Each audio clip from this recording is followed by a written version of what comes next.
2 ದಿನಗಳ ಬಿಡುವಿನ ಬಳಿಕ ರಾಜ್ಯಸಭೆ ಕಲಾಪ ಆರಂಭವಾಗುತ್ತಿದ್ದಂತೆ ವಿವಿಧ ಸಚಿವರು ತಮ್ಮ ಸಚಿವಾಲಯಕ್ಕೆ ಸಂಬಂಧಿಸಿದ ಕಾಗದ ಪತ್ರಗಳನ್ನು ಮಂಡಿಸಿದರು. One of today's revised list of business pertaining to the Ministry of Power.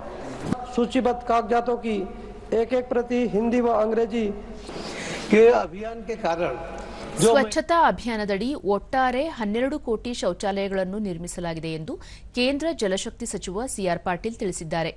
ಪ್ರಶ್ನೋತ್ತರ ಅವಧಿಯಲ್ಲಿ ಅವರು ಮೊದಲ ಹಂತದಲ್ಲಿ 10 ಕೋಟಿ, ಎರಡನೇ ಹಂತದಲ್ಲಿ 2 ಕೋಟಿ ಶೌಚಾಲಯಗಳನ್ನು ನಿರ್ಮಿಸಲಾಗಿದ್ದು ಜಲಜೀವನ್ ಮಿಷನ್ ಜತೆಗೆ ಕೆಲಸ ನಿರ್ವಹಿಸಲಾಗುತ್ತಿದೆ.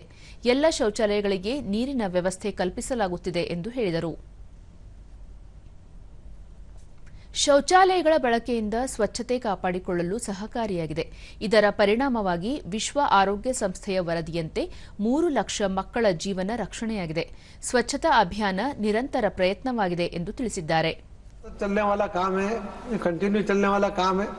उसको किस तरह से मेंटेन किया जाए उसके लिए हम राज्य सरकार के साथ मिलकर उसको आगे भी बढ़ा रहे हैं. ಕಳೆದ 10 ವರ್ಷಗಳಲ್ಲಿ ದೇಶದಲ್ಲಿ ವಿಮಾನ ನಿಲ್ದಾಣಗಳ ಸಂಖ್ಯೆ ಹೆಚ್ಚಾಗುತ್ತಿದೆ. ಉಡಾನ್ ಯೋಜನೆಯ ಪರಿಣಾಮವಾಗಿ ಮಧ್ಯಮ ಹಾಗೂ ಕೆಳ ಮಧ್ಯಮ ವರ್ಗದ ಜನರು ಸಹ ವಿಮಾನಗಳಲ್ಲಿ ಸಂಚಾರ ನಡೆಸುತ್ತಿದ್ದಾರೆ ಎಂದು ನಾಗರಿಕ ವಿಮಾನ ಕೆ ರಾಮಮೋಹನ್ ನಾಯ್ಡು ತಿಳಿಸಿದ್ದಾರೆ.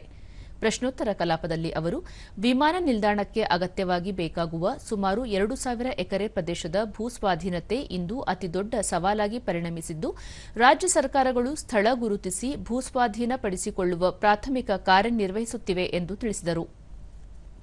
ದೇಶೀಯ ಡ್ರೋನ್ ವಲಯದ ಅಭಿವೃದ್ಧಿಗೆ ಕೇಂದ್ರ ಸರ್ಕಾರ ಆದ್ಯತೆ ನೀಡುತ್ತಿದ್ದು, ವಿವಿಧ ವಲಯಗಳಲ್ಲಿ ಡ್ರೋನ್ ಬಳಕೆ ಹೆಚ್ಚಾಗಿದೆ.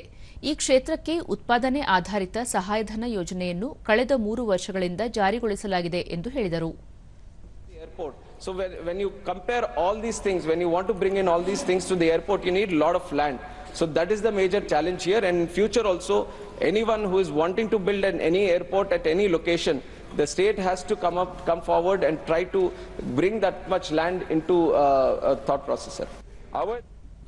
ಇದಕ್ಕೂ ಮುನ್ನ ಮಹಾರಾಷ್ಟ್ರದ ಅಜಿತ್ ಮಾಧವರಾವ್ ಗೋಪ್ಚಾದೆ ದೇಶದೊಳಗೆ ಅಕ್ರಮವಾಗಿ ನುಸುಳುತ್ತಿರುವ ಬಾಂಗ್ಲಾದೇಶದ ಪ್ರಜೆಗಳು ಕಾನೂನು ನಿಯಮ ಉಲ್ಲಂಘಿಸಿ ಆಧಾರ್ ಕಾರ್ಡ್ ಪಡೆಯುತ್ತಿದ್ದಾರೆ.